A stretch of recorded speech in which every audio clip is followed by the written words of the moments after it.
with a few little hotels here, but by and by the whole place was taken over, often by force, until they had 4 square miles of property up here. The whole area was then secured. 7-foot-high barbed wire fencing was put up around the whole perimeter. The access roads were now guarded. There were guardhouses to be found all over this mountainside. So in other words, with the 300 SS that were posted here for the security of the mountainside, it was an off-limits zone completely. Within that zone, roughly 500 people were employed, and these included family members, however. In other words, the people who were here on security, administration, or mates here, and that's how this community, just like any little alpine community, could be seen. However, as I say, the difference between this place, even though it had its bank and post office and shops and kindergarten and all of that, is that it was completely off limits. You would have to present various important documents, authorizations to get into this area, past those checkpoints, if you wanted to have, conduct any sort of business up here. Within this center, this compound, and his adjutant was a man called General Bodenschatz. He was in charge of all of Goering's activities. Goering had a lot of different authority. Among them was the head of the Luftwaffe, the Air Force. Here you can see a name, Intercontinental. This hill on our right-hand side is where Goering's home, as well as Bormann's home, which was located at the end of this car park here, were located. They're no longer there today. This mountainside was heavily bombed, and we will have an opportunity to talk about that massive air raid later. And then later, some of the more embarrassing buildings like Hitler's home and a few others were dismantled. They were taken away so as to avoid any kind of controversy after the war. This building is an original one. It's interesting to note that it's still there in its original state. It was the first one to be taken over by the Nazi Party, very simply because it was just next to Hitler's huge home, which was beyond. I've marked off some pages here in the guidebook that show you various buildings at Obersalzberg that are either still standing, like this one, for instance, that you'll find on page, passing that through there. And then you might have the opportunity to look through those pages. Of course, we're going to be seeing other pictures in the documentation center, but just beyond this building then, as I said, you can have a porch area where Hitler would be standing, ready to accompany them into his huge living room, which had an enormous window looking out towards Austria in the distance. And then maybe later on in the course of the day, they go out onto the terrace outside, which was just beyond that, with a stone wall surrounding that terrace that's been photographed and filmed very often in documentaries that we still see today. We're reminded of that home of Hitler's where a lot of political business was conducted. Hitler had this habit of leaving that home that was just out there where that flat area is. I can see a couple of people walking around there. Home was just down this trail from where we are. If you went down there about 250 meters, you would get to Hitler's huge home area, or where it was. Nothing remains of that place today, but of course we'll be talking about that in some detail. However, when Hitler first arrived here in 1923, he didn't stay at that home. That was something that developed later on. He was actually at a place up there. We're going to be on that parking area later. We're going to be parking the minibus up there later. And where there's just a car park today, that's where the Plattenhof Hotel was once located. A small hotel that Hitler used as a base for the next 4 years. He was there whenever he possibly could. That's where he planned, for instance, his Beer Hall Putsch. That's where he worked on his book, Mein Kampf. Over half of Mein Kampf was actually written at that hotel. That's where he received his supporters, people who later on became the leaders of the Reich. So in other words, the place up there, though no longer standing, was like the cradle of the Third Reich. Not the birthplace, he was born in Munich, but the developing years from 1923 on for the next few years. All that's left of that hotel complex is that building you see to the right of the white and blue flag there. That structure is still there. The rest of the hotel complex was torn down just 5 years ago, in the year 2000. The U.S. Armed Forces had used some buildings here at Obersalzberg after the war, and that was one of the buildings that the U.S. military used. However, they decided because of the downsizing of the U.S. troops in Europe, that they would close down the facility. When that stood vacant, the German government didn't like the idea of a Third Reich building still standing on German soil, so they went ahead and demolished the building. So that's why that building, in other words, like the cradle of the Nazi Party and the Third Reich in general, is no longer there. This building, though, at the same time, was then restructured, and it's there to house an interesting collection of photographic material, film material to document what's going on at the time. The main idea behind building this was to educate German youth. School groups come here at a rate of about 30,000 school children and students each year, which is definitely a move in the right direction on the educational level for German people. However, what they didn't expect is that there'd be a lot of adults, not just Germans, but others who want to go and have a look at this place too, because it's on a historic, spot, and so they have about 120,000 visitors each year to deal with. Again, our aim here is not to go through the whole center, which would take 3 hours. I would like to just focus on those areas of the museum that pertain to the history of this mountain, because that's what this tour is all about, not talking about the Third Reich in general, the horrors of the concentration camps, the death camps, the medical experiments. I mean, all of that is touched upon there, but we don't have the time. We have a bus going from Eagle's Nest, which we definitely want to catch, because that's why you came on the tour. Okay, so we're going to have to be very, let's say, focused, and realize that from this little part up in the part of the German Alps, he could view Austria in the distance, and that was like the first reason why he'd like to use it as a base and called it his chosen homeland. When he came to power, he was so familiar with this area that he wanted to make it into a grand hotel, and so it was extended. It wasn't torn down. It was just extended into this large hotel complex, part of which was a theater that's still standing today, part of which was this private guest house that we're in today.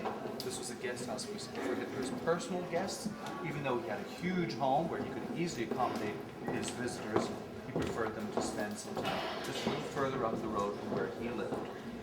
This also served as headquarters for the Nazi Party chancellery in the south. What I mean by that is, of course, the Nazi Party headquarters were up in Berlin, but the second seat of the Nazi Party headquarters was located in these buildings. So it does have some history. The person in charge of those headquarters eventually became Martin Bormann. To start, it was Rudolf Hess. So Hess visited this area very often. Eventually that position of authority was transferred to Bormann, who was the one who rebuilt this mountainside, taking it over and rebuilding it, transforming it into this enormous compound. Just waiting for, I think I can slip behind here. If you just want to move over in this road here that was available for rent. So he started to rent that in 1927. Now remember, he's not chancellor yet. This is several years before. But once he came to power, having lived in that home on a regular basis, he decided to have it transformed. And so it became a huge, sprawling manor with 30 rooms in that enormous. Was known for two architectural features worth mentioning. The one was the window. He insisted on having the largest window in existence at the time. It was 4 meters by 8 meters. In other words, 12.5 feet high, 25 feet long, an absolutely enormous window which could be lowered down into the basement. Now, this window weighed several tons. It was just one massive piece, right? So you couldn't open the window as you would a normal window. It was lowered down on a hydraulic system into a slot in the wall down into the basement. In my book there, I've got a photograph of that with Hitler then sitting on this enormous wide windowsill, because of course everything was almost out of proportion. Remember, intimidation architecture. In other words, trying to impress people by the sheer size, oversize of some of the architectural places like his home. The other big feature of that home was the terrace. One sees in the front there, white wall. Actually, that was a stone wall. We've seen this so often in the documentaries, the film clips of the time, showing Hitler either in a private situation there with Ava Brown and the dogs, or perhaps receiving his own cronies, or perhaps, of course, hanging out with some leaders from other countries, people like Chamberlain or etc. So those are the two architectural features of that house. Over here on this board, we see a few close-up pictures then of like the window, etc. However, I'd like to mention that Hitler was on this mountain a lot more often than people realize. From 1923, when he first came here, all the way through 1944, when he was here for the last time. During that time period of 21 years, there was not 1 year that he spent any less than 3 months of the year. Now, it sounds very surprising to people. They always get the impression, because this is the impression we get from magazines, travel writers, or whatever, that he was here just on occasion, like a weekend to hang out with Ava Brown and spend some time relaxing in the summer. This is true, and this is what was told the German public. It wouldn't have looked good, though, for the German public to realize that year in, year out, summer, winter, spring, autumn, that Hitler would spend, whenever he could, a week or two here incognito. So only occasionally was it an official visit, more often than not, though, a private visit. What brought him here is that he said that this was his true capital. A second reason was that he said that this is where his best thinking could be done, and that he received the inspiration for his greatest ideas and decisions on this mountainside. The third reason is very simple. There was a woman who lived in that building called Ava Braun, and she refused to go to Berlin. So, if he wanted to see his girlfriend Ava, whom he eventually married, he had to, of course, come down here to that retreat. And this was not something they wanted the German people to know about. So, to keep that kind of down key, low key, they decided to just keep it as anonymous as possible. And that's why the mountainside was taken over for its privacy, and that's why it became a second seat of power after Berlin. It's written right here, I didn't make this up, it's the historians who put this place together. They say, an annex of Berlin, a second seat of power is created here, so that whenever he was here, he could still run the show. He could still direct the military operations, the government operations, and of course, the Nazi Party administration. There was another feature here, and that is that he received more diplomats of importance in his home at Obersalzberg than he did in Berlin. And these were people who were decision makers at the time. These were people like Neville Chamberlain, I mentioned before, Mussolini from Italy, Daladier, Schuschnigg, to name a few, Lloyd George, so many people of, let's say, repute of the time who were here either for prestigious visits or to discuss important political situations that were taking place and that needed to be discussed. So it was a place of international politics as well as being a home and a second seat of government. And the other factor that made this place, let's say, a stage of world history is that all of Hitler's major military decisions were actually taken right there. Taking over Austria by force in 1938, the Czechoslovakian issue, actually marching into Czechoslovakia, even the invasion of Poland that sparked off World War II, or the war campaigns against Russia, all of those military decisions can be traced back to that building. So that puts it in a totally different light, as a place where world history actually was acted out. You may have noticed, it's getting busy right now there, but there are a few photographs out there, as well as a drawing that I find of interest there that gives you an idea of what Obersalzberg, where we are, looked like back then. That drawing in particular includes a lot of the housing that was up here. About 90 structures were found up here in this compound. Most of them, of course, for the employees who were here. Up to 500 people were present here at any one given time for the security, the naturally administration and maintenance of this mountainside community. Yes, sir. When did he acquire the financial position? Okay, that's a very good question. Yeah. In 1927, he just started to rent it, so that was no big deal. The Nazi Party paid for the rent. Yeah. From the time it was rebuilt, started to be rebuilt in 1934, between 1934 and 1936 was the major rebuilding. By that time, he'd come to power. And once he came to power at the beginning of 1933, two things made him extremely rich practically overnight. The one was the use of his image on postage stamps, for which he received royalties. And the other was the fact that everybody in Germany had to own a copy of Mein Kampf, which he'd written. And so, getting the royalties from that, you can imagine how quickly he'd get rich. So he actually did use the money for his own property, which is about 8 acres in size, and for the rebuilding of that home. However, the rest of the mountainside he didn't pay for. That was taxpayers' money. I'm going to go downstairs and pay for our admission fees here. Meanwhile, if you want to have a little closer look at that board over to the most part.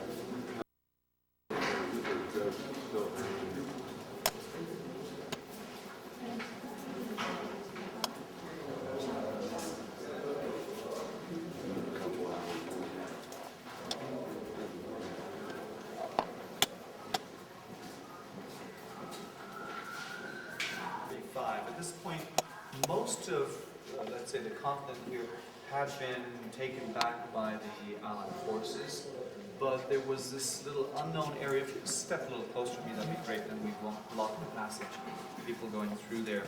There was this unknown area of the German and the Bavarian Alps, I mean the Bavarian and the Austrian Alps, where we are right here, that they didn't know too much about. They thought, okay, if the American troops and the French come down here. This is a photograph of the 101st Airborne Division. You may have seen that mini-series, Band of Brothers. This is what, of course, they're talking about, was these guys right here, before they could arrive at Hitler's headquarters. Now, General Eisenhower, who was the supreme commander of the Allied expeditionary forces in Europe, had said that if anybody should have the privilege of capturing Hitler's headquarters here, it should be the 101st Airborne Division.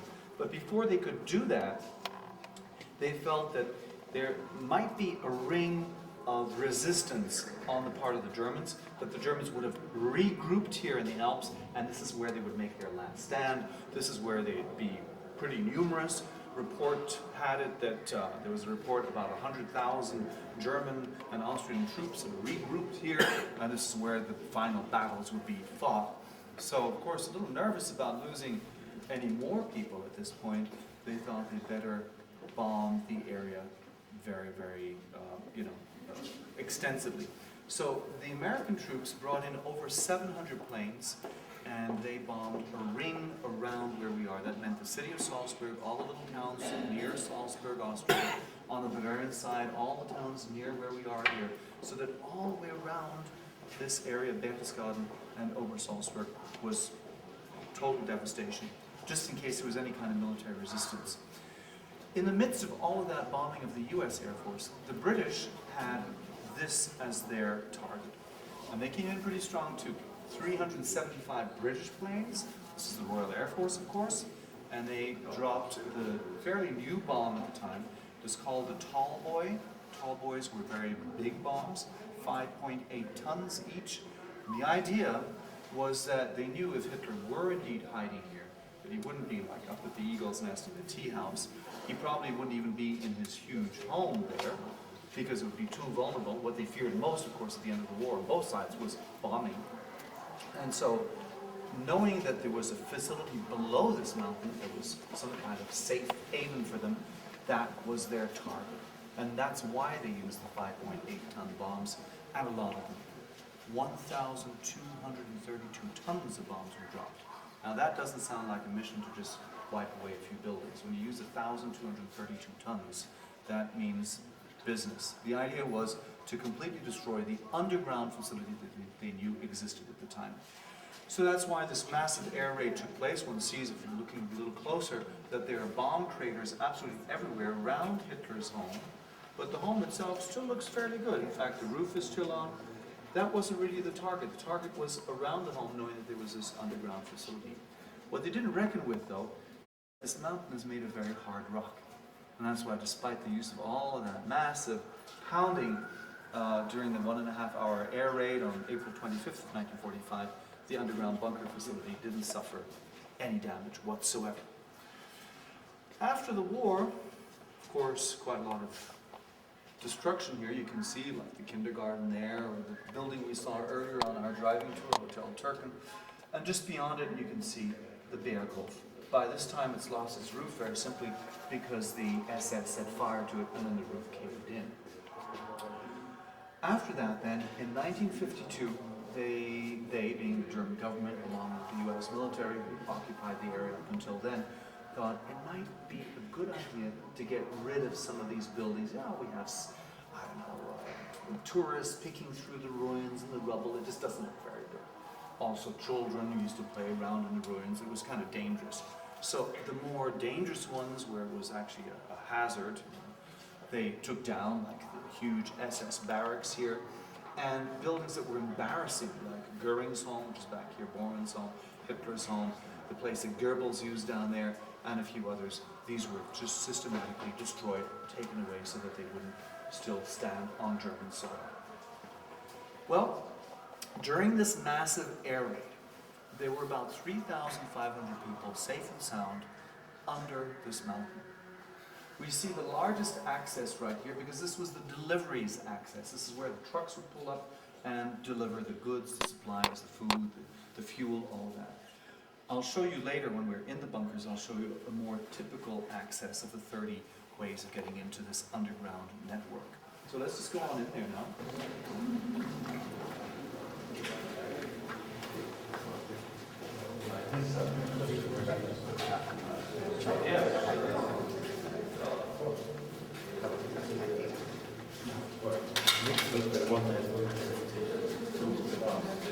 Down here? Hello.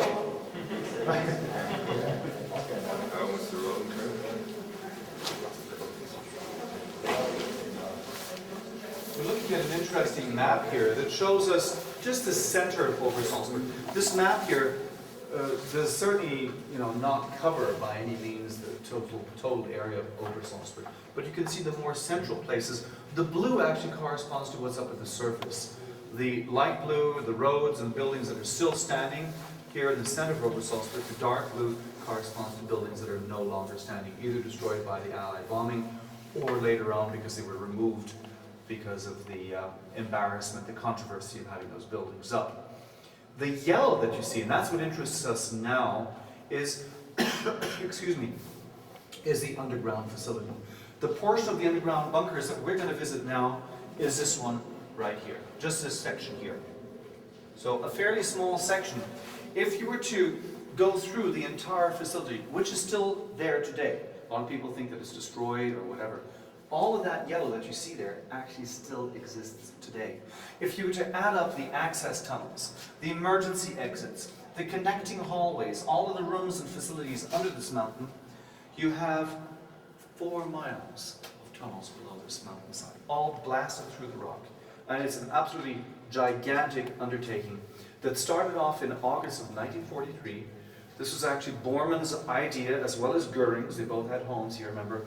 Hitler was not too crazy about the idea of having an underground air raid shelter because he didn't believe that they were going to need it. He thought they were going to win the war. However, after Stalingrad, it was like a warning to him, a slap in the face that he was not undefeatable.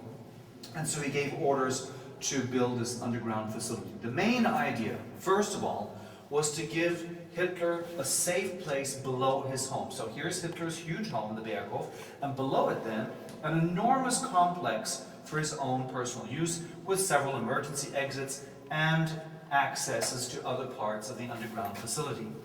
Now that was beautifully fitted out.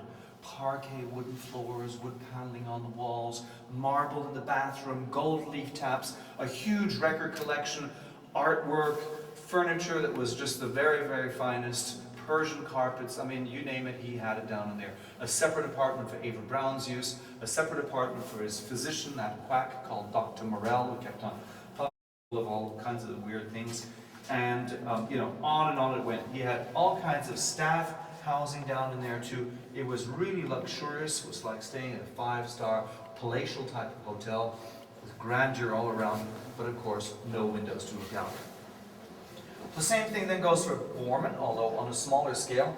Bormann, from his home, then had an access either down out an emergency exit around the back of the hill or into his private bunker down in there. And of course, Goering, from his grand home, had the same, just to give you an idea.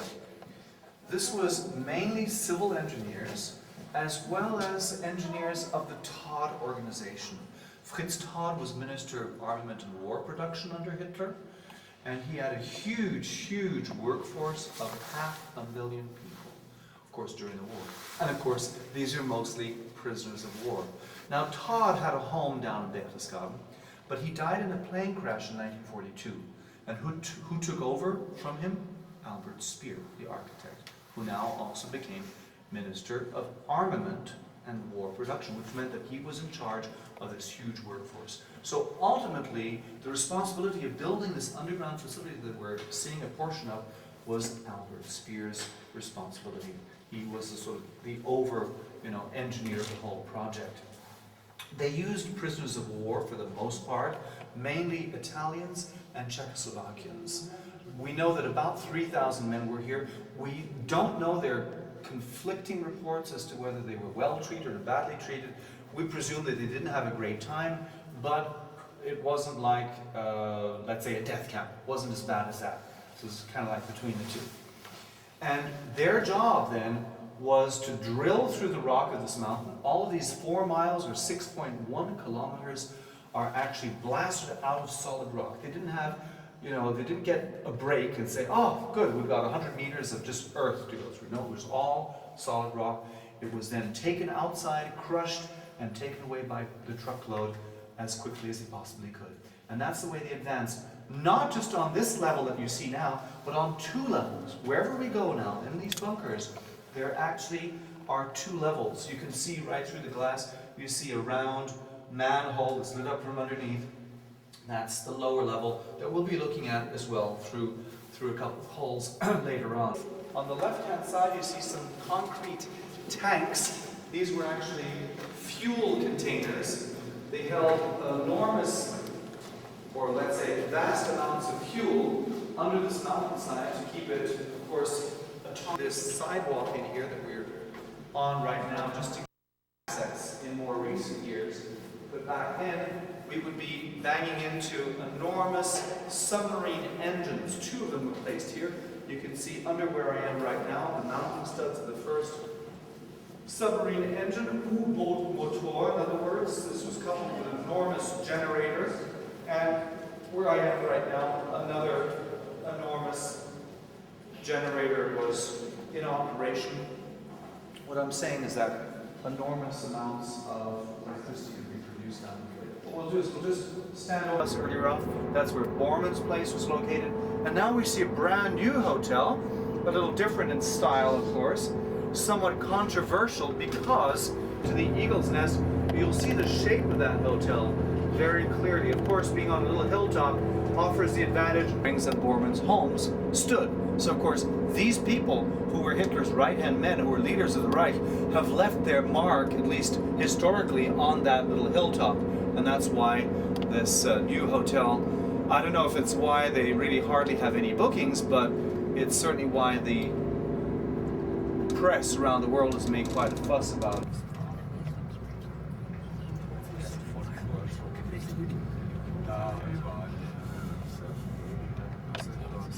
Perhaps make out the fortress of Salzburg. It's the largest building that we see out there in the distance.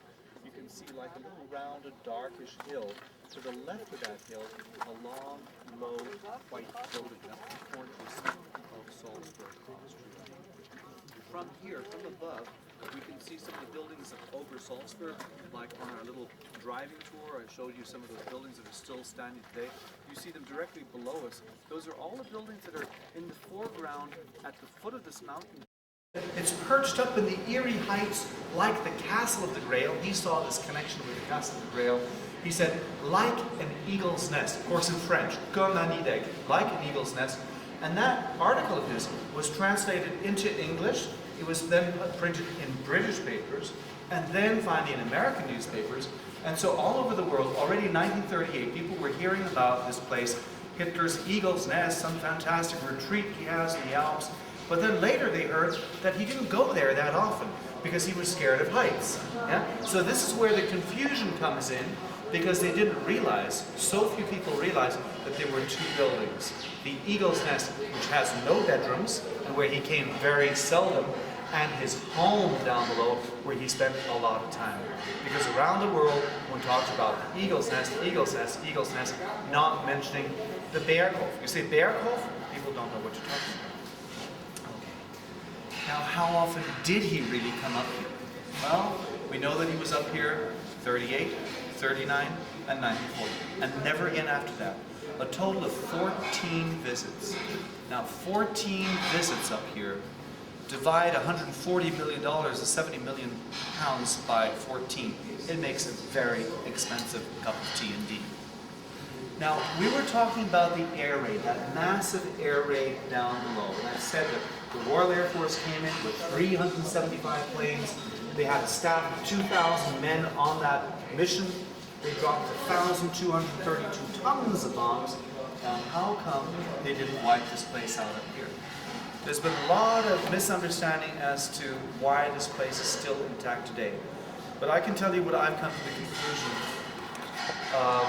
about, and that is that it was not the Royal Air Force's intention to touch this building. General Eisenhower had said that he would like to visit Hitler's Eagle's Nest. They couldn't leave this as a smoldering pile of rubble when the Allied forces came here. In fact, General Eisenhower came up here at the beginning of May in 1945. The other thing was that it was known to be a place of prestige, architectural, engineering feat. They probably had a lot of very expensive items in here. At that time, at the end of the war, this did not appear to them as a military stronghold. They knew that the military stronghold was below the mountain. They knew that this was going to be a place where they could actually loot and pillage if given the chance. And so why destroy a place of such prestige rather than just take it? Hitler wouldn't be hiding here, it would be too vulnerable at the top of the mountain for him to be having cups of tea or partying. He obviously would be in his fortress below the mountain. So that's why it was not the Royal Air Force's target. The Americans, almost a year before, had wanted to destroy this building, but that never actually happened. That mission was never implemented. So that's why it's still intact today. However, when the German government blew up Hitler's home, Goering's home, Bormann's home, those places after the war, 1952, they wanted to destroy this building completely. They did not want to see this blemish on Berchtesgaden's beautiful landscapes. And so they had given orders, they'd even given a deposit for this place to be blown up completely. And the company was then at the last minute stopped. That's my competition again, because the local governor said, wait, you know, he was hardly ever. Why destroy a place of such prestige that we could actually turn to good? You might consider it evil, but why don't we try and turn it to good? Why don't we use the profit that we might get from that place for charitable purposes? He had no idea back then that close to 300,000 visitors would come up here each year, and that once they had paid the maintenance of the place, that they would be able to put about €500,000 to the side for charitable work, and that is the case today. So because of that, that's why this building is still standing today. Otherwise, it would have been destroyed long ago. Now, if you have any specific questions, please feel free to ask. Otherwise, it's close to 4 o'clock. I know you want to enjoy some free time here. You can go back through the building, take photographs at your leisure, look around.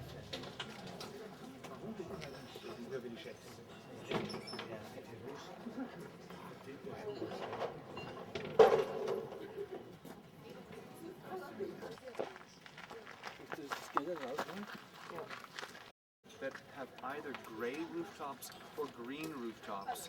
Of course, there's a new one now, and that is that you can see it from here, the Intercontinental Hotel, that has a really marked horseshoe shape, which I find personally a little bit suspicious, to say the least, since if you go up to Nuremberg, there's a Congress Hall, that's what they called it, that was designed by Albert Speer, Hitler's chief architect, whose home instead of being a place that we're going to see later on this afternoon. And he constructed that Congress Hall with a horseshoe shape. This was sort of reminiscent of Roman or Greek architectural design of big arenas and amphitheaters at the time. So this is a tiny little reminder of something, it's just maybe my own suspicious mind there. We're going to go and have a look at the other side. Of course, that's the spectacular side that you saw coming up here on the bus. The question was about the range, yeah? You were asking about the mountain range. We're in the Eastern Alps here, but more precisely in the German Alps, and even more precisely in the Bavarian part of the German Alps. So the Bavarian Oh, I see one down by the tree line. I really didn't see that. precise. We're in the Berchtesgaden Alps. These mountains that you see they have their own designation as the Alps of Berchtesgaden. That's their official name. And the highest of them is this one there, the 9,000 foot high mountain coming out of the lake, coming out of Koenigsee. Also quite popular is the Hohe Gerl up here, about 8,500 feet, and that's for extreme skiers in winter, and also for some pretty good hiking tours in the summer. The mountain that we're on now is the Kehlstein, and looking out towards Salzburg, we're looking at the Untersberg mountain. That's the mountain that Hitler saw from his huge window out of his home. Because we're on the Kehlstein mountain, which is being 1,834 meters, which we know to be 6,017 feet. Now, we have a huge drop on this side, a drop on that side, a drop on the other side. In other words, it's like a little crest. It's like almost a promontory here with drops down on all sides except for where it's connected to the higher mountain. In other words, this little crest is an unusual place to put a building. A building that, of course, is like a symbol of being on the top of the world, a symbol of being above everything, a symbol of power. And it's those symbols of power that I'd like to emphasize as we go through the building. Now, what's best here for going through? We have a couple of... You can just come into it anyway.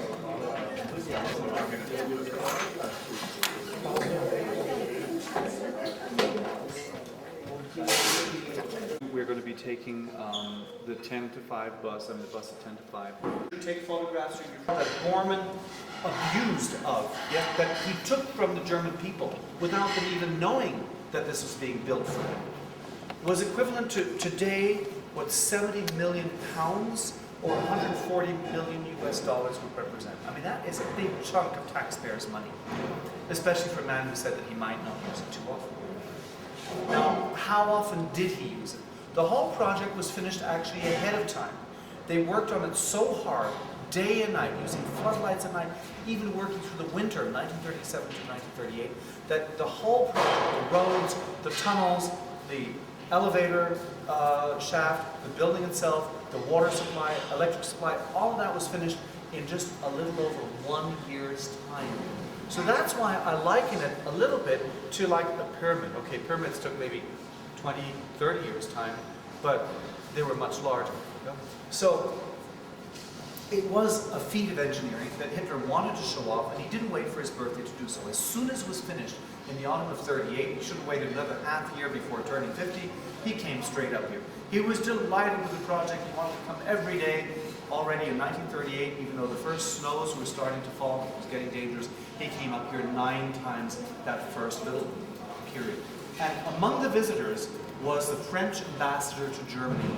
This man's name was André François Poncet. François Poncet was really impressed. He said it's never been done before. It's like one of the wonders of the world.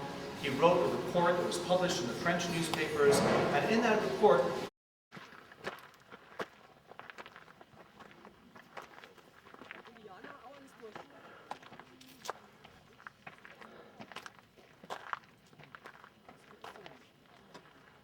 Bist du daheim? Bist du schon daheim?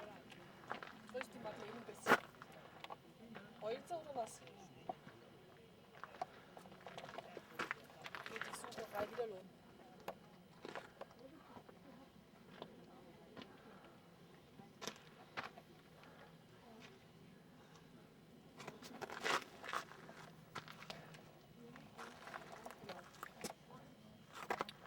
A lot of clouds in your way, aren't there? Not compared to what he said. One of less than 10, 15 days he 5 months did they have good weather.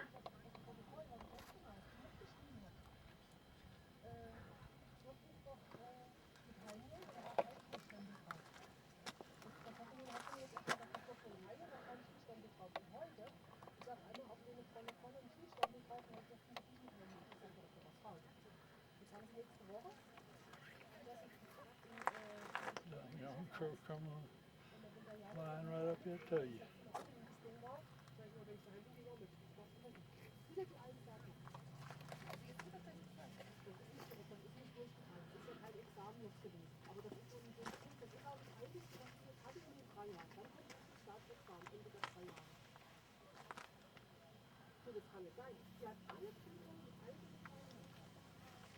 I'll be easing on up to the top.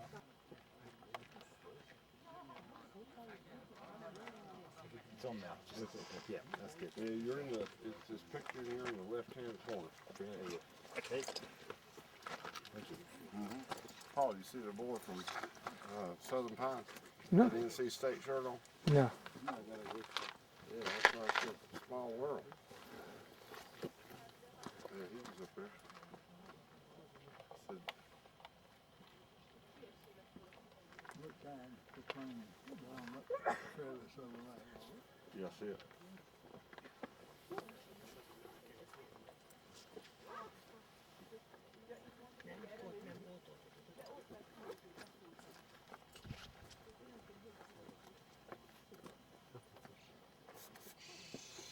I'm trying to get that darn Alpine Pro. You need to stay around long enough.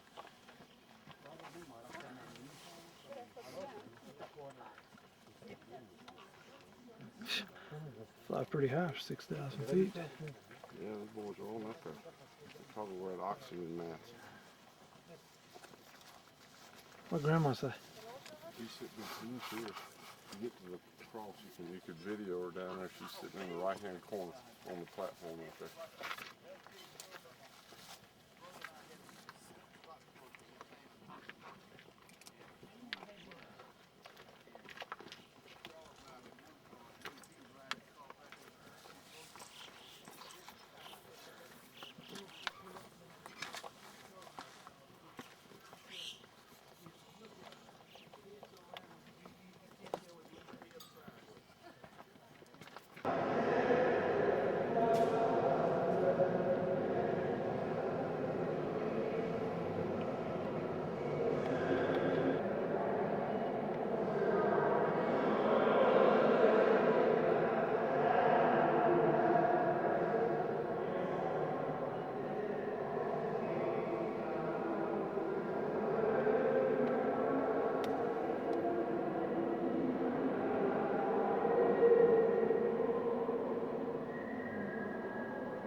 Became more suicidal at the end. I mean, more and more suicidal at the end, and decided that he needed to have an expert to advise him on the best way to commit suicide that would be painless and efficient, effective. In other words, not do a half job. So it was advised that he take cyanide poison and shoot himself in the head. The golf club took over the golf course. The ski lifts are used by a local lift operator and ski school. All of that's there, and it's of course part of the facilities now offered by the Intercontinental Hotel. The idea of the experimental farm was Bormann's. He felt that as Hitler started formulating the plans to take over Eastern Europe, that they needed to put in model farms, experimental farms, which would be like cooperative agricultural centers, so that as he moved eastward, Hitler could have those people work on the farms forcibly, of course, and become the breadbasket for the German people. So it's interesting that building is still standing today, the same way, of course, with Hitler, with Speer's home and Speer's architectural studio. Albert Speer, Hitler's architect, eventually became Minister of Armament and War Production, And because of that, because of his use of forced labor in the arms factories, at the Nuremberg trials he was sentenced to 20 years. And during that time then was pretty busy writing his memoirs, which were published after his release. He died 15 years after his release, back in 1981. He was giving a series of televised interviews in England, and he died in his hotel room in London. Then, of course, there was Goebbels, who was with Hitler at the time that Hitler committed suicide. Goebbels and his whole family were in the Berlin bunkers under the Chancellery.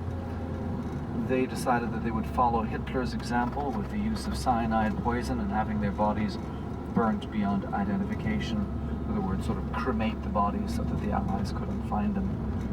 However, even though that's what Mr. and Mrs. Goebbels did, of course Goebbels was more than just his minister of propaganda. He was an advisor to Hitler. He was the one who was also in charge of all cultural affairs. So he had a very top-notch position there in Hitler's government. And he and his wife decided that not only did they not want to live in a world where the Nazi Party wasn't in control, but that their 6 children who were with them shouldn't have to experience such a terrible world without the Nazi Party. And so they personally administered them poison. And that's what the Russians found when they entered the Berlin bunkers.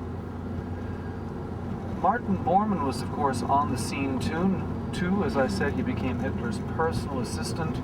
He was more than just like a watchdog for Hitler. He was also the administrator of Hitler's fortune. In other words, he entrusted Martin Bormann with this fabulous wealth that he'd amassed. And so after Hitler's death, it's very likely that Bormann saw his opportunity now to get out of Berlin and to make use of this huge fortune. But it didn't work out for Bormann. He, of course, you may believe other versions, but I tend to believe the official one, which has it that he was trying to escape in civilian clothes with a doctor acquaintance of his, and they thought they could just simply walk out of the city and get away. However, there were checkpoints everywhere, and so try as they may, they weren't able to get out, and eventually committed suicide with cyanide. This was just thought to be the case, but wasn't proven until when they were doing some construction work in Berlin back in 1972. They came across a graveyard, a makeshift cemetery that dated back to the war. So many people's bodies were strewn all over the streets of Berlin at the end, and these unidentified bodies were just thrown into a mass grave, so to speak. However, they were, after 2 years of research, able to positively identify Martin Bormann. And last but not least of those who were up there on that mountainside was Hermann Göring. He was, of course, the most pompous of them all, certainly not popular. Everybody tended to hate him. Göring really threw his weight around. I mean, he was the Marshal of the Third Reich. He managed to get all kinds of positions of authority, such as second in time. But first, he had Eva Braun, the girlfriend that he'd been seeing for so many years, leave the big home that they had here at Obersalzberg and go and bid him farewell in the Berlin bunkers.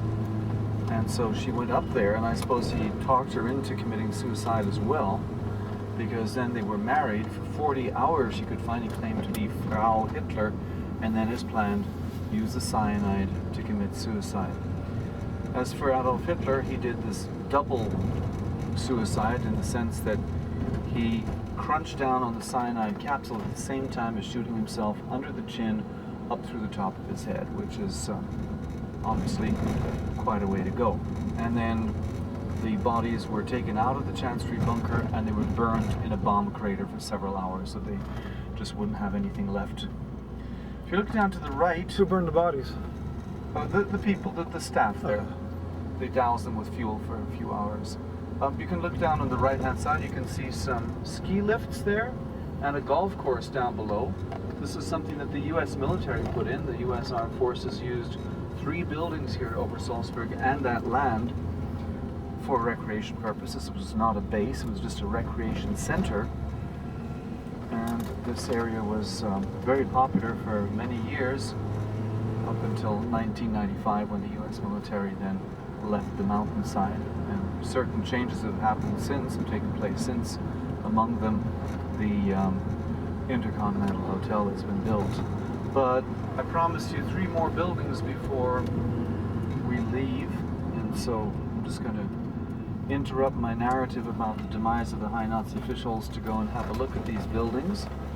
Albert Speer was Hitler's chief architect, but more than that, he was the one who was given the mission, let's say, of creating enormous buildings for the big cities of the Third Reich.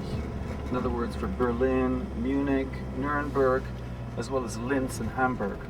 And a lot of that work of planning, designing, took place in the studio, which is over here to our right now. If you look up to the right, you're going to see that studio. Sorry, just have to do this. And that, as you can see, is still standing. It was used by the US Armed Forces, but Hitler also gave Albert Speer a home up to the left. You can see a dark brown building with a green roof. That was Speer's residence. His wife, their 6 kids, spent many a summer in there. And that's privately owned today. As for the studio here, it's been used by the architectural studio that has designed the Intercontinental Hotel. And another building down here is the former Gutshof. This was the first experimental farm that the Nazis created, and it still stands there in its entirety. It was considered at the time to be the most modern farm in the world, well, not fully, but very automated, as well as extremely large. It was like a cooperative farm, so that they could work on new farming techniques, even though the idea was to grow grain in difficult environment. That wasn't too successful, so in the end they used it mainly for making cider, apple juice, and apple sauce. If you look over here to the left, you can see where the cider press was. Levels below that had, for instance, a huge submarine engine to produce electricity, so they could be autonomous here. Other levels in this farm had animals. There were pigs, cows, horses here. A ramp that you can see to the left went up into the enormous loft that goes all the way along there. It's an enormous area there, so that the vehicles, the tractors, etc., could just simply drive through, loading and unloading, and go out the other end. You can see an English-sounding name there. It says Sky Top Lodge. That's what the Americans called it when they used it as one of their recreation hotels. And now it's back in Germany. Of the German Armed Forces, of course, he was the head of the Luftwaffe, the Air Force. He was Minister President of Prussia. He was Minister of Hunting, Forestry, etc., etc., etc. And he really thought that since he had been designated Hitler's successor in the leadership of the Reich, which means that he was the next one in line for the leadership of the government, in other words, the empire that Hitler had established, he thought that he had every right then, if Hitler was committing suicide, to come down here to the safety of this enormous complex and use it as a command post. That's what he did, and he sent a message to Hitler informing him of this decision of his, and Bormann, who intercepted that message, reported to Hitler that Goering was a traitor to the Reich and he was trying to start his own thing. I've sort of simplified that story a little bit, but basically that's why Hitler had him put under house arrest. And so there he was in the huge underground fortress with, of course, his artwork and his wines around him. I'm sure his hand shook a little as he poured himself another glass of that Chateau Lafite Rothschild, which is his favorite wine. Oh, it was so much his favorite wine that as soon as Germany took over France, he marched down there to Bordeaux and took over the vineyard personally, because he said, well, this is a Jewish family who owns it. They shouldn't own such good wine. You know, the Rothschild family. So anyway, that was a little parenthesis. His train, you can see a train right over there. Imagine 11 carriages pulling into the station in Berchtesgaden with just a portion of Goering's huge, huge art collection. However, at the end, he was, as I say, under house arrest, so he was captive in his own kingdom up there, and eventually convinced the guards after that massive air raid that they had better move away, that they should just transfer him somewhere else because the Allies would be here shortly. He was right. It was about 10 days later that the US as well as the French troops arrived here in Berchtesgaden, and by that time he'd gone away. Eventually he was captured though, and he was transferred to Nuremberg for the trials, and there at the Nuremberg trials he was sentenced to sentenced to death, excuse me. And just 2 hours, however, before his execution, he managed to get hold of cyanide poison and deprive the world of seeing him hang for his crimes on humanity. This is something that, with these Nazi leaders, officers in command of various military operations, it was the worst insult was to be hanged. Being killed by shooting, like a firing squad, that was honorable, that was okay. Taking your own life was honorable, but certainly not by hanging. And of course, that's why they decided that the Nuremberg trials, that these people should not have that privilege of being shot by a firing squad, but that they should be hung. And to avoid that, of course, Goering managed to get hold of the cyanide. It's always been a little bit of a mystery. People have come up with all kinds of different stories as to how he got hold of that cyanide. However, the final truth came out just this year on CNN. There was an interview with the young, well, of course he was young at the time, the soldier called Tex, who was his personal guard at the prison there in Nuremberg. And this young man, who's of course now considerably much older, decided that he wasn't going to go to the grave with this secret of his. He had, of course, he'd admitted that there was a certain amount of friendship between Goering and himself, and that he'd also received Goering's pocket watch as a little token of appreciation.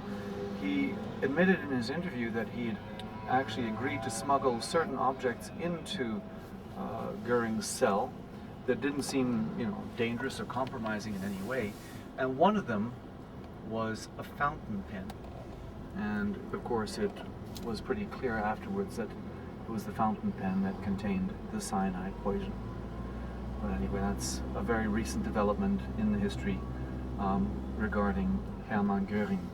As you can see, what we saw this afternoon, the Eagle's Nest, the underground fortress below that mountain, the whole compound that once stood at Obersalzberg, forms a whole. It's like different pages of one chapter. A chapter that one could say is not just local history, but in fact world history that was enacted on that mountainside, since that's where Hitler made some very important decisions on a military level, political level, decisions that eventually cost the lives of some 50 million people.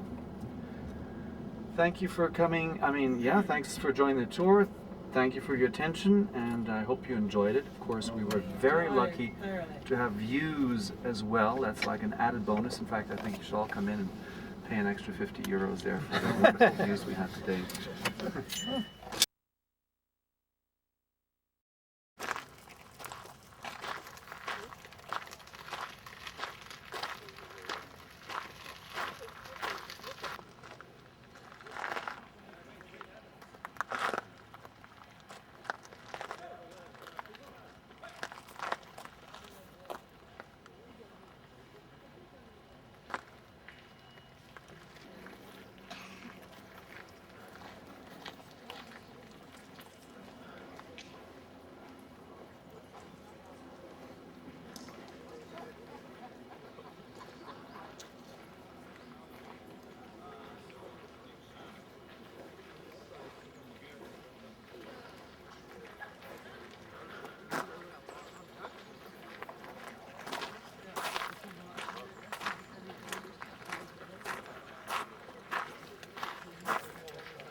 former prisoner Edgar Kupfer-Kubowitz, who survived the camp ordeal, passed through on his first day in the Dachau concentration camp. Another example of detailed information are the impressions of the camp that has been reconstructed to its state during the second camp phase from 1937-38. The open area, which could hold between 40,000 to 50,000 persons, mainly served as the site for the prisoner roll call or the carrying out of punishment. At that time, the roll call area lay between two lawns bordered by flower beds, which had been laid out in front of the maintenance building and the barracks complex. A large loudspeaker was set up in the middle of the roll call area. During the war, barracks were also erected in the inner courtyard of the maintenance building due to chronic overcrowding. They either served as living quarters or workshops. In the post-war period, accommodation and workshop barracks were built on the roll call area.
Look at that propaganda photo.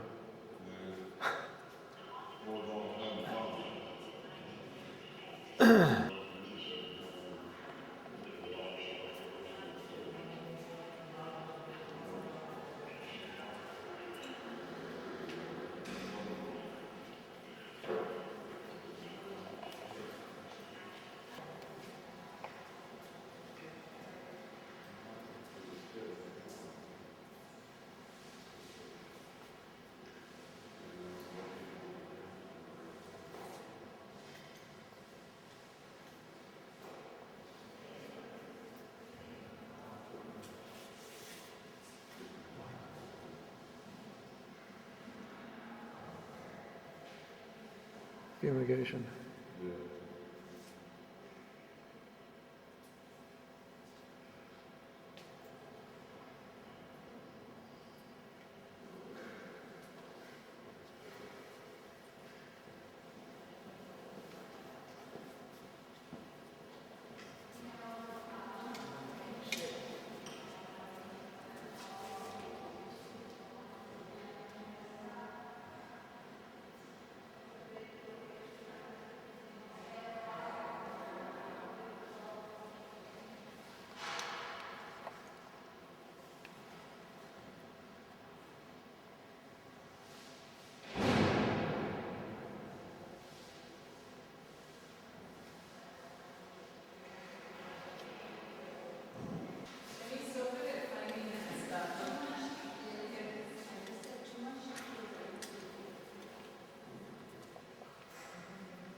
Foundations for the other buildings.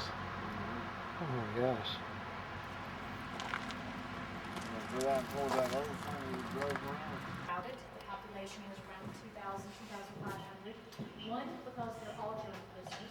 Two, because this is before the war had started. So the population is turning over periodically. They're being released for certain occasions. Hitler's birthday,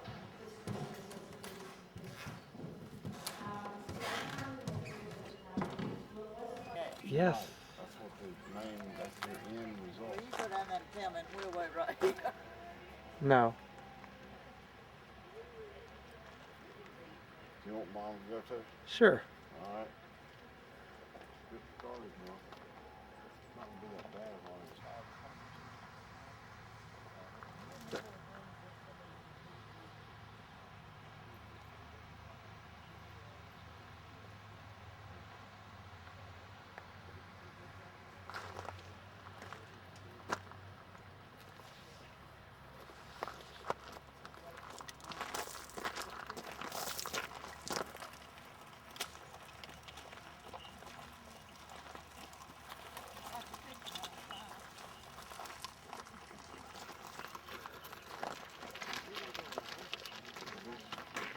Keep going.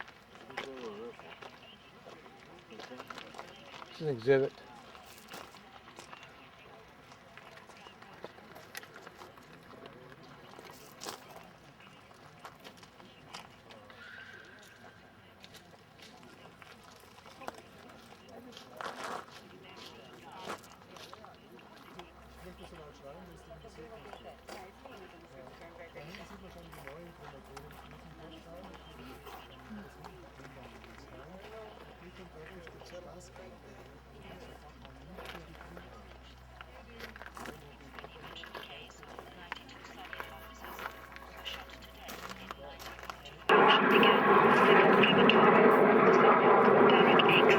That was built to be a murder factory.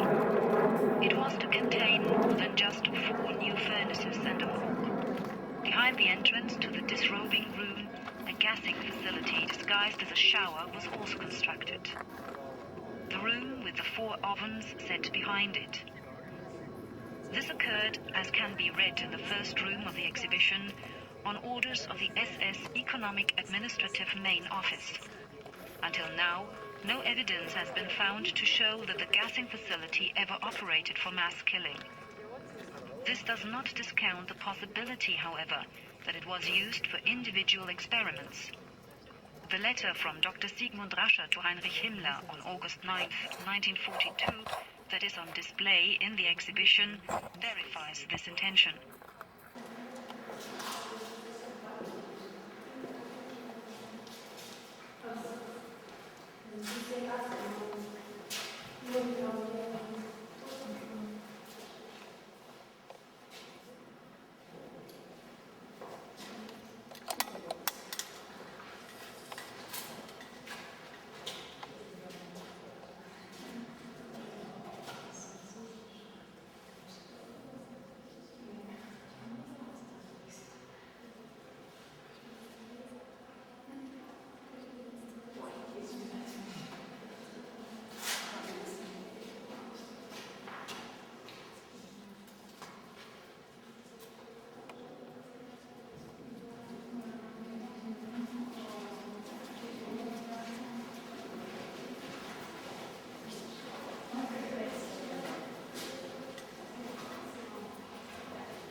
Okay.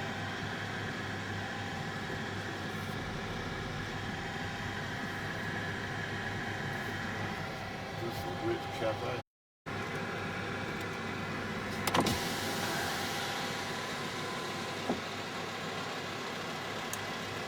Look at the windows right there.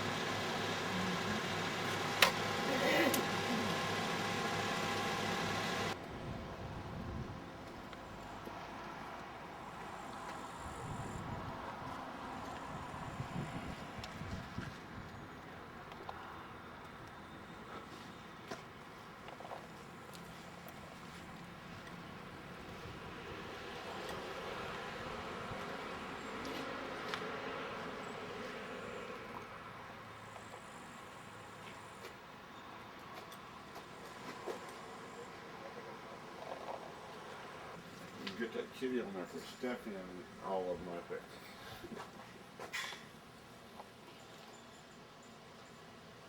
The deal too. One more horn inside, we need to get a picture of it. See the long horn up there? Uh-huh.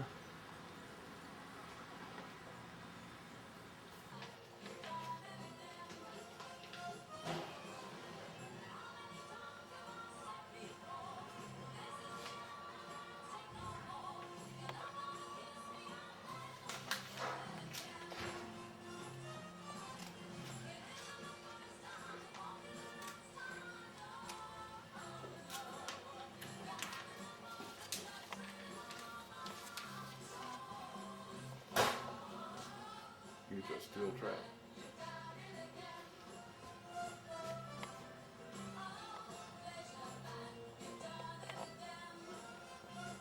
Here's some feathers here.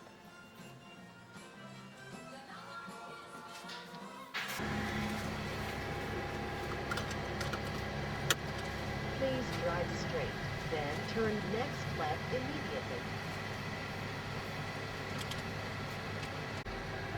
We turn left. It's not Yeah, go ahead.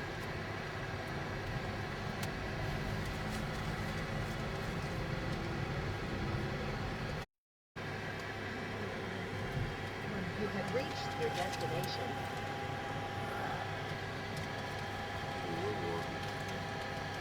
Yeah, find a place to park. And turn around. Yeah.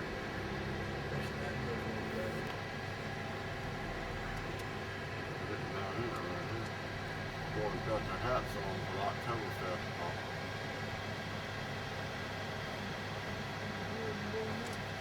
Go through and turn around.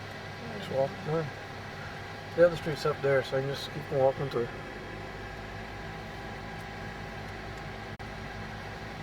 This park's right. You park there. This direction, not something the other direction. We'll forget it.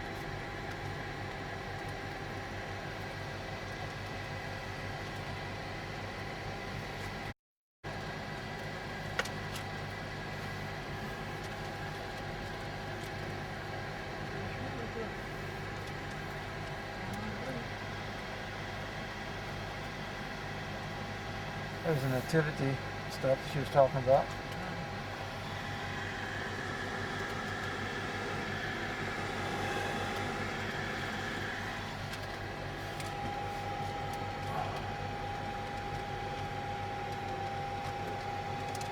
Fountain in the center part.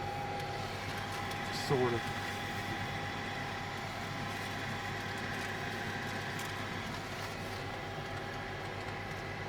Holy cow. Look at these.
down right there. Where it hit the ground. Oh, Turn yeah, right yeah. after There's another one 1,000. right behind him right there, Paul.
Cowbells.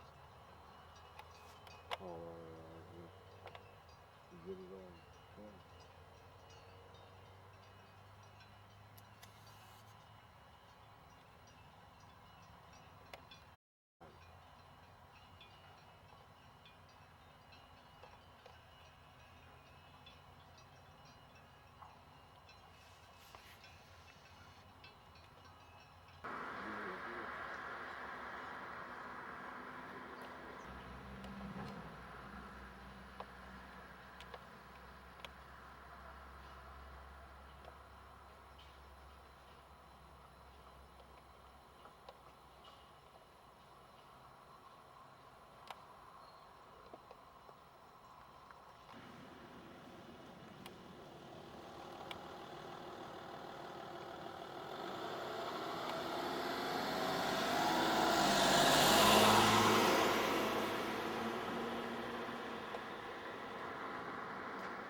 Okay.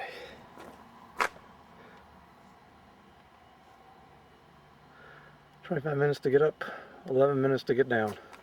Jeez. That's the wall.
That's fine right here.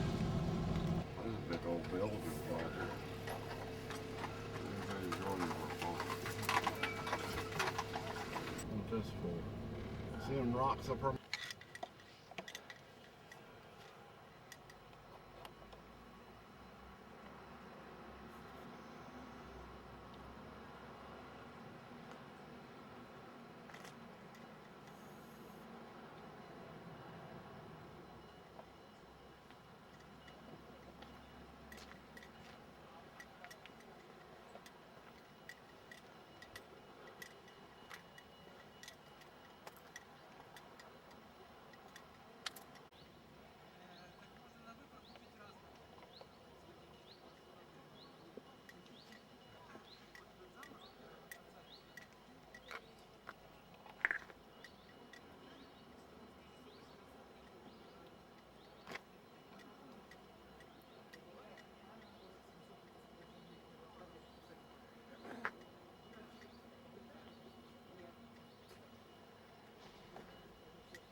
Ladies and gentlemen, U.S. Airways Express would like to welcome you to Greensboro, where the local time is approximately 8:15. For your safety and the safety of those around you, please remain seated with your seatbelt fastened until the aircraft has come to a complete stop at the gate.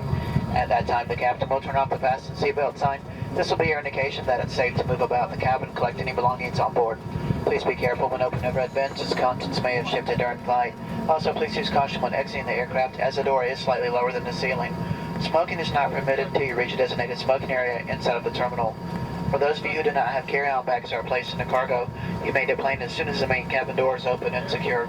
For those of you who left your bags plainside in Philadelphia, your bags will be available plainside here in Greensboro. We ask for your patience and that you remain on board until the bags are brought forward. It is against federal regulations for you to walk behind the wing. For those of you on connecting flights that have checked baggage, your bags will be transferred automatically. Check the monitors inside the terminal for connecting gate information. If Greensboro is your final destination, you may put your checked baggage at the baggage claim area. As we taxi to the gate, feel free to use your cell phone. All other portable electronic devices must remain off until we have arrived at the gate and the captain has turned on the fasten seatbelt sign. On behalf of this Greensboro-based flight crew, I want to thank you for flying with us this evening. We hope to see you soon on another U.S. Airways Express flight operated by Chautauqua Airlines. Have a nice time here in Greensboro, wherever your travels may take you.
Yeah, it's a showcase.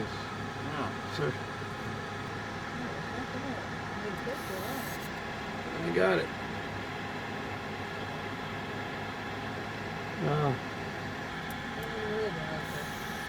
Yeah, it kind of stands out.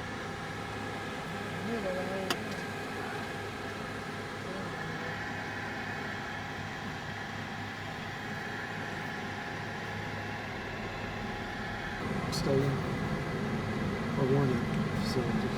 Yeah, we're not.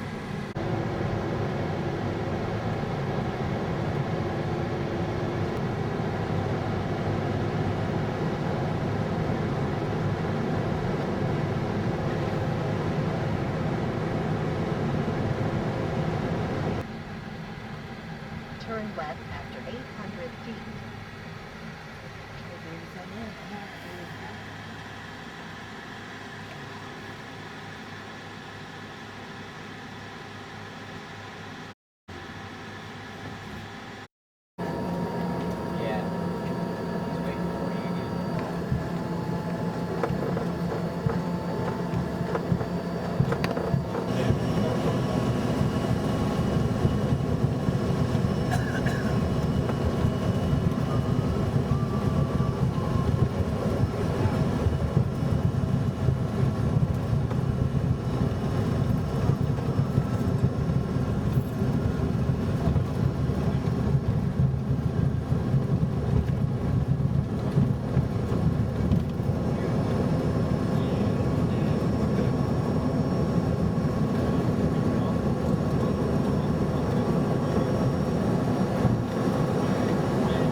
seatbelt fastened. Should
Mommy, look at your present. It's a book, hon, Show me. of girls. What kind of girls? Different girls. Okay, show me. Look, here's a Christmas girl, Oh. and here's a science girl, and this is a girl doing a play. You know, like a school play. Uh-huh. Here's a cheerleader girl, and this is a teacher assistant. A teacher assistant. Yeah, you know, it helps. Yes. Where's the teacher? This is. Oh, okay, so there. And this is a girl eating ice cream. Do you want me to get the cat out of the way? And this is a would say a shopping girl. Uh-huh. I meant a city girl. This is a city girl, Dad. This is a city girl. And this is a school girl. Wow. And this is kind of like an ice skating girl. Uh-huh.